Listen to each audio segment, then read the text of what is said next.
जैन आचार्य परंपरा और 13 पंथ आचार्य परंपरा के अंदर आचार्य काणुगणी का अपना एक विशेष स्थान था। आचार्य काणुगणी वो आचार्य थे जिन्होंने अपने जीवन के अंदर शरीर की प्रभा नहीं की, इसके साथ के अंदर संयम को उन्होंने अपने जीवन के अंदर महत्वपूर्ण स्थान प्रदान किया। आचार्य काणुगणी अपनी वाणी के धनी पुरुष थे और उनके मुखारविंद से जो वाणी निकल जाती, शब्द निकल जाता, उस वाणी और शब्द को चरितार्थ करने के लिए वो अपने जीवन की कुर्बानी देने के लिए भी तैयार हो जाते थे।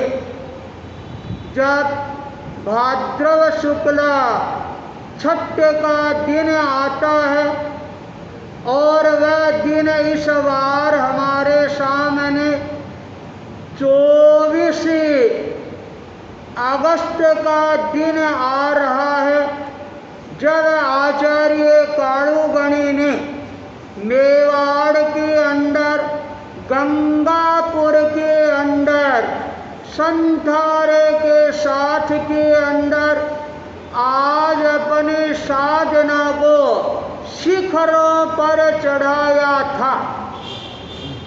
1992 के अंदर आचार्य काणुगणी का चातुर्मास है, वह उदयपुर शहर में चल रहा था और उस समय मध्य प्रदेश के लोग उनके चरणों में पहुंचती हैं और निवेदन करती हैं, गुरुदेव आप उदयपुर पधार गई हैं, अब हमारे मालवा प्रदेश है, इसको भी आप सरसब्ज बनाने की अनुकंपा करवाएं।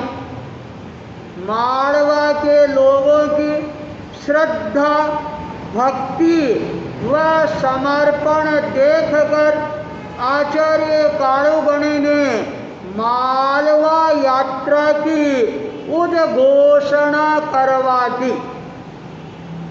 उस समय गंगापुर के श्रावक रंगलाल जी हिरण बड़े प्रभावशाली व्यक्तित्व के धनी थे और हिरण परिवार का पूरे मेवाड़ के अंदर अपना एक प्रभाव था।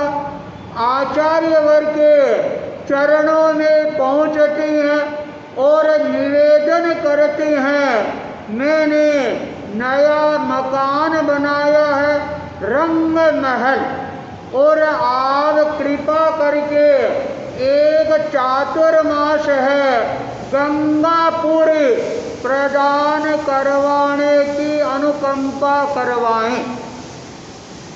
गंगापुर के हिरण परिवार का निवेदन है, आचार्य काणुगणी अपने दिल के अंदर एक तरह से स्थापित कर लेती हैं और कहते हैं जब समय आएगा तुम्हारी भावनाओं का अवश्य ही मूल्यांकन होगा। आचार्य प्रवर मालवा यात्रा के लिए पधार जाती हैं और उस समय मालवा के अंदर बड़ा नगर क्षेत्र, जहाँ पर केवल श्रद्धा के 2 परिवार थे और उन्होंने निवेदन किया, गुरुदेव इस बार का मर्यादा महोत्सव आप बड़ नगर के अंदर करवाएं। बड़ नगर के प्रमुख श्रावक सूरजमल जी चौधरी बहुत बड़े दार्शिक व्यक्ति थे, धनाढ्य व्यक्ति थे और राजकार्यों के अंदर अपना प्रमुख स्थान है वो स्थान रखते थे। ग्वालियर महाराजा जब भी उधर पधारते और उनके मकान के ऊपर ही वो ठहरते थे। और एक बार ऐसा भी प्रसंग आता है, ग्वालियर महाराजा का बड़ा नगर पधारने का कार्यक्रम बना और वहाँ पर आने का कोई साधन नहीं था। और उस समय इंदौर से बड़ नगर के लिए सूरजमल जी चौधरी ने रेल लाइन है वह बिछा दी। यह देखकर ग्वालियर महाराजा भी दंग रह जाती हैं। और ऐसे वो सूरजमल जी चौधरी थे। जब बड़ नगर के अंदर मर्यादा महोत्सव का जब निवेदन होता है और आचार्य कालूगणी ने उनका निवेदन सुनकर और 2 घरों में मर्यादा महोत्सव है ये करवाने की उद्घोषणा करवा देते हैं। सूरजमल जी चौधरी केवल आर्थिक दृष्टि से, राजनीतिक दृष्टि से, सामाजिक दृष्टि से ही सुदृढ़ व्यक्ति नहीं थे, अध्यात्म और तत्व ज्ञान की दृष्टि से वो भी और ज़्यादा मजबूत थे। 13 पंथ धर्म संघ के अंदर तत्व ज्ञान की सबसे पहले पुस्तक है वह प्रकाशन सूरजमल जी ने ही की थी और वो बड़ नगर का पोथे के नाम से प्रसिद्ध होती है। और उसके अंदर सारा तत्व दर्शन है वह उसमें समावेश था। आचार्य कालूगणी का मर्यादा महोत्सव होता है। 2 परिवारों ने पूरी व्यवस्था का संचालन किया, धन इकट्ठा किया और जो चातुर्मास के अंदर मर्यादा महोत्सव में जो धन लगना था वह धन लग जाता है। और जो धन बाकी रह गया उन्होंने उस समय चांदी खरीद कर और चांदी की शिलाई हैं वो बनाकर अपने घर के अंदर कुआं था और उस कुएं के अंदर एक चोर घर बनाया हुआ था और वहाँ पर उन्होंने रख दी। मर्यादा महोत्सव संपन्न हो जाता है और जब आचार्य तुलसी मालवा के अंदर चातुर्मास के लिए पधारते हैं और उस समय मालवा में यह स्थिति नहीं थी कि मालवा के लोग हैं चातुर्मास करवा सके। आर्थिक दृष्टि से इतने ज़्यादा सुदृढ़ नहीं थे, पर आचार्य तुलसी ने अंतिम समय के अंदर उज्जैन चातुर्मास की उद्घोषणा की। आर्थिक दृष्टि का जब प्रश्न आता है तब सूरजमल जी ने उज्जैन वालों को आश्वस्त करते हुए कहा, अर्थ की दृष्टि से तुम निश्चिंत रहना। और उन्होंने वो चांदी की शीलियाँ उज्जैन पहुँचाई और उस चातुर्मास के अंदर भी अपनी पूरी शक्ति का नियोजन किया। ऐसे प्रभावशाली और तत्व ज्ञानी श्रावक थे सूरजमल जी चौधरी। उनके निवेदन पर मर्यादा महोत्सव होता है। पूरे मध्य प्रदेश की यात्रा हो जाती है और आचार्य काड़ूगणी ने गंगापुर चातुर्मास है इसकी उद्घोषणा करवा दी।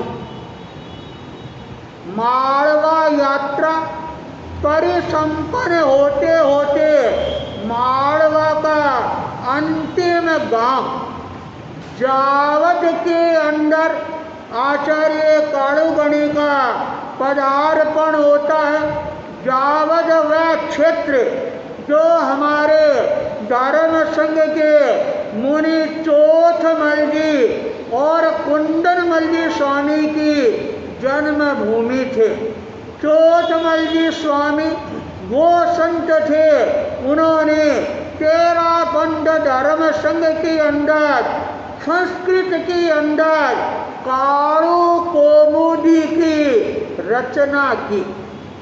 और कुंदनमल जी स्वामी वो संत थे जो आचार्य काड़ूगणी के सबसे ज़्यादा कृपा पात्र संत थे। जावद के अंदर काड़ूगणी विराज रही है और अचानक उनकी अंगुली के अंदर एक छोटा सा की फोड़ा फुंसी हो जाती है। आचार्य काड़ूगणी ने मगनमल जी स्वामी को बुलाया और कहा, देखो मगन जी, ये अंगुली में मेरे फुंसी हो गई है। मगनमल जी स्वामी ने देखा और कहा, गुरुदेव ये फुंसी छोटी है पर लगता है ये इतनी ही ज़्यादा खोटी है, इसलिए अपने को सावधान बन जाना चाहिए। काड़ूगणी ने हंसते हुए कहा, मगन जी स्वामी आप भी क्या बात कर रही है? अरे छोटी सी फुंसी है और सूढ़ लाओ, अभी इस रस्सी को बाहर निकाल देते। मगन जी स्वामी ने कहा, गुरुदेव कहीं ये फुंसी विस्तार खा गई है तो समस्या पैदा हो जाएगी। काड़ूगणी ने कहा, क्या विस्तार खा जाएगी? और उसे फुंसी को कूरेदा जाता है, रस्सी को निकाला जाता है और ठंडे पानी की पट्टी है वह लगाई जाती है। मंत्री मुनि मगनलाल जी स्वामी ने जो बात कही थी और वह बात चरितार्थ होनी प्रारंभ हो जाती है। जो ही पट्टी को खोलती हैं और वह फुंसी विस्तार खाना प्रारंभ कर देती है। जावद से विहार करके आचार्य प्रवद चित्तौड़गढ़ में पधारते हैं। तब तक वह फुंसी है जहरीले फोड़े के रूप के अंदर उभर कर सामने आ जाती है।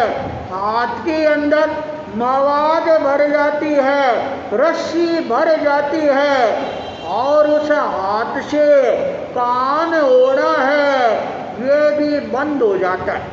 बेचैनी है ये बढ़नी प्रारंभ हो जाती है और चित्तौड़गढ़ के अंदर लोगों ने निवेदन किया, गुरुदेव आप यहीं पर स्वास्थ्य लाभ ले रहे।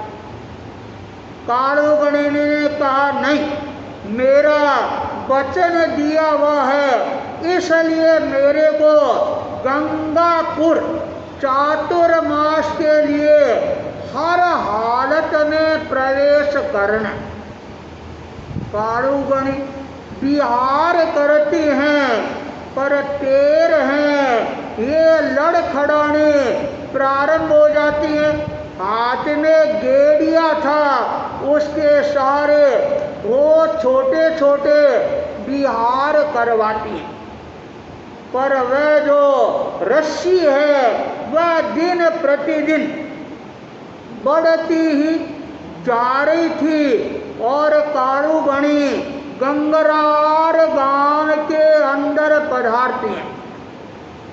वहां पर तो स्थिति और ज्यादा भयावह बन जाती है और उस समय भीलवाड़ा का श्रावक समाज है वह चरणों में पहुंचता है और निवेदन कर रहा है, गुरुदेव अब आपका दीदार होना मुश्किल है और आप ये चातुर्मास है भीलवाड़ा में ही करवाएं। आपके हाथ की ये स्थिति है और एक बार हम डॉक्टर से परामर्श ले लेते हैं और डॉक्टरों को दिखा देती हैं। डॉक्टरों को लाया गया, दिखाया गया और डॉक्टरों ने कहा ऑपरेशन के अलावा अब और कोई चारा नहीं। डॉक्टरों के पास में सारे हथियार थे और डॉक्टरों ने कहा हम आपके इस फोड़े का ऑपरेशन कर देते हैं। कारूगणी ने कहा डॉक्टरों तुम्हारी सेवा है ये लेना हमारे को मंजूर नहीं है। तब तक हमारे धर्म संघ के अंदर डॉक्टरों की इस तरह से सेवा नहीं ली जाती थी। कारूगणी ने कहा संत बैठे हुए हैं और आपके शस्त्र भी काम नहीं आएंगे। घरों में जाएंगे और कोई चक्कू है वह जांच कर ले आएंगे और उस चक्कू से ऑपरेशन कर देंगे। तत्काल चक्कू लाया गया और जब ऑपरेशन किया जाता है और उस चाकू के अंदर कहती हैं थोड़ा सा काट लगा हुआ था। ऑपरेशन करने के बाद उस काट के कारण वह ऑपरेशन और ज़्यादा विद्रोह का रूप धारण कर लेता है। सारा हाथ है वह सूज जाता है और हाथ के अंदर रस्सी डालकर और उसको ऊपर रखा जाता है और बहुत छोटे छोटे विहार करते हुए कारूगणी भीलवाड़ा शहर में पधारती हैं। सारे लोग श्रावक समाज निवेदन कर रहा है गुरुदेव अब बिहार नहीं होगा ये चातुर्मास यहीं करवा दे। कारूगणी ने कहा नहीं मेरा वचन दिया हुआ है जब तक मेरे इस शरीर के अंदर अंतिम श्वास रहेगा तब तक मैं गंगापुर पहुंचने का प्रयास करूंगा। इतना दृढ़ मनोबल देखकर और डॉक्टर लोग श्रावक लोग हैं आश्चर्यचकित रह जाते।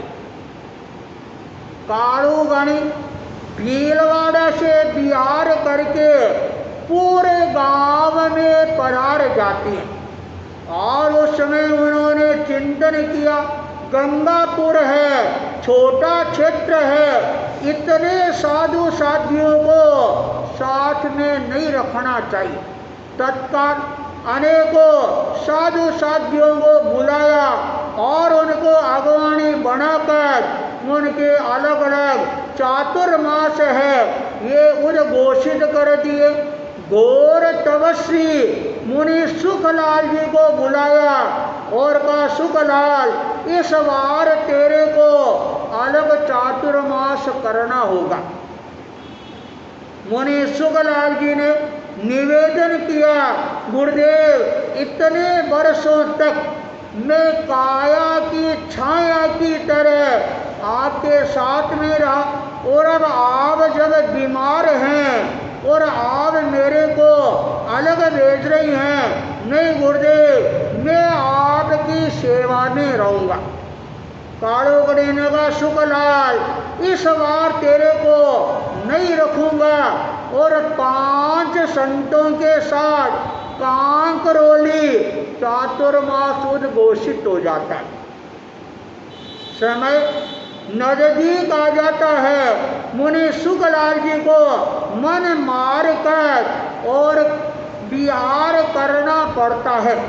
आचार्य काड़ूगणी धीरे धीरे छोटे छोटे विहार करते करते आखिर के अंदर गंगापुर में प्रवेश कर जाती है। जब गंगापुर में प्रवेश करती हैं तब काड़ूगणी ने कहा, अब मेरे मन में एक संतोष की अनुभूति हो रही है।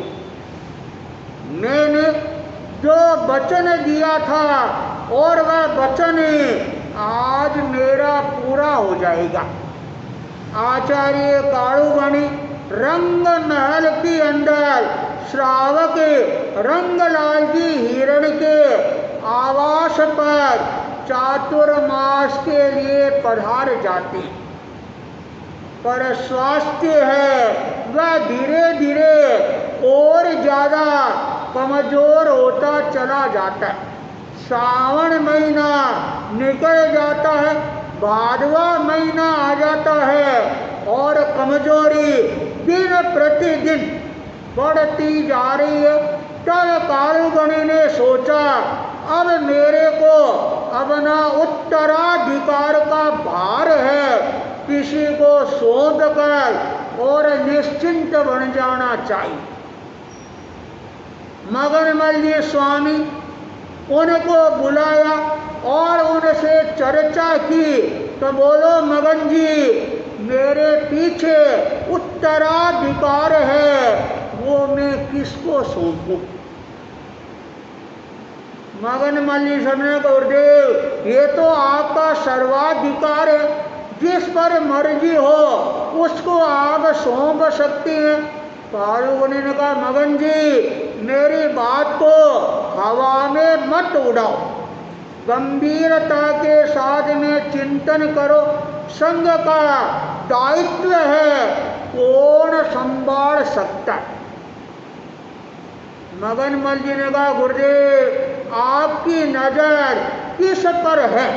काड़ूगणी ने कहा, मगन जी जिस पर मेरे को नजर है और वह सक्षम भी है, पर उसकी अवस्था बहुत छोटी है, इसलिए मेरे मन में थोड़ा चिंतन हो रहा है।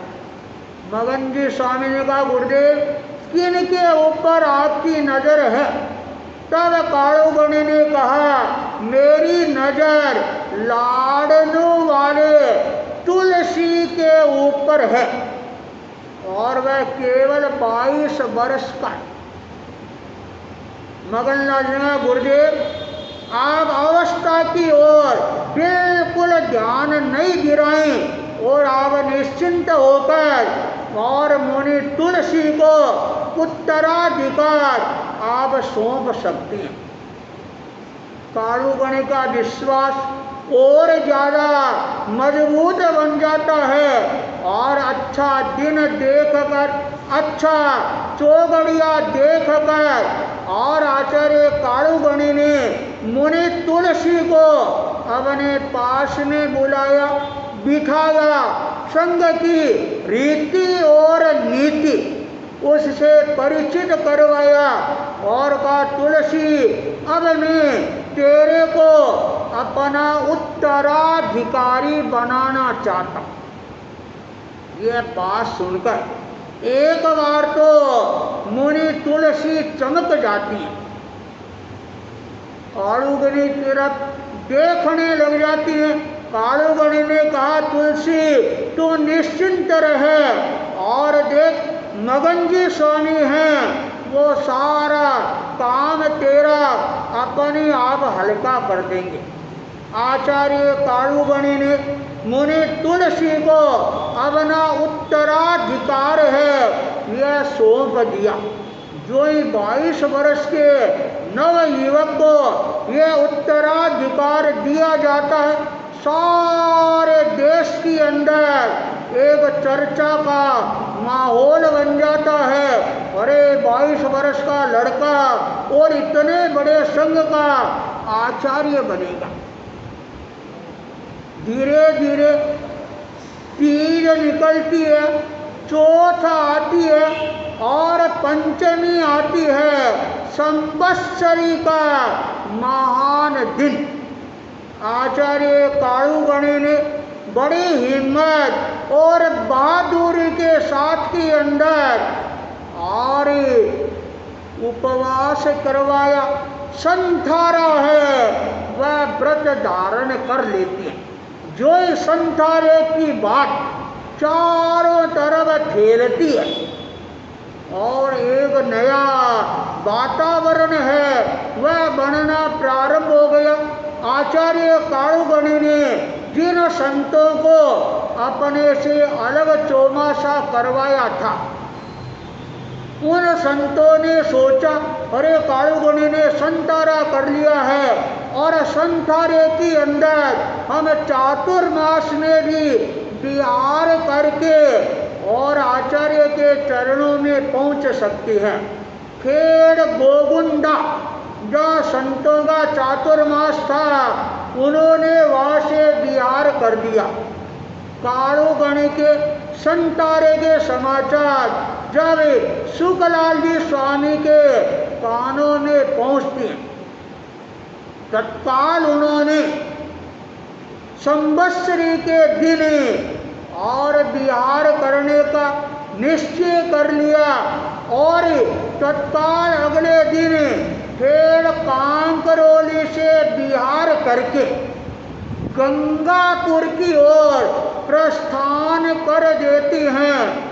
और कालूगणी का संथारा है और वो चल रहा है और उस समय सायंकाल का टाइम आ जाता है।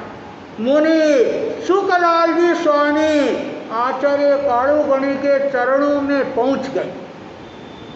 कालूगणी की इतनी हिम्मत नहीं थी वो उठ सके और वो जाकर दर्शन करते हैं और कहते हैं गुरुदेव सुखलाल आ गया है, सुखलाल आ गया है। आचार्य कालूगणी ने अपनी आंखें खोली, सुखलाल को निहारा और चेहरे पर मुस्कान तैरने लग जाती है, बोल नहीं पाती।